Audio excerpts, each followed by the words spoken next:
I'm here with the Sane Progressive. Debbie Lusignan. Now, you've gotten a lot of attention on your YouTube page because you're very progressive and you're Bernie or Buster. Are you a Bernie or Buster?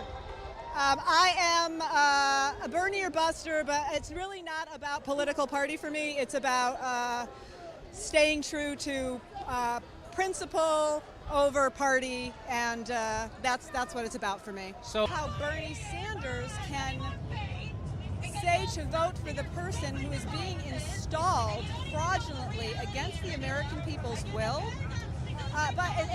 she's being installed for the very entities that he just said we should fight for the past year.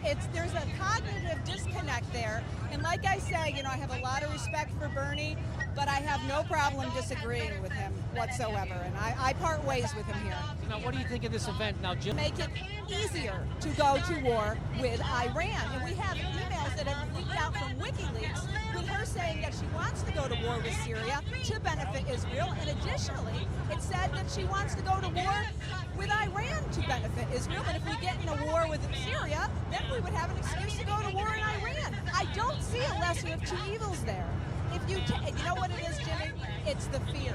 And the thing that's really, really hard right now and separates, the people who are ready to act and not is understanding the game is up. They've taken it over. The government is gone. There is no right to run to, and there is no left to run to. We're going to have to come to ourselves as a people, courage and truth. And if we do that, we'll take our country back. Thanks for talking with us. That was fantastic. We'll see you again. Tell everybody we need your website.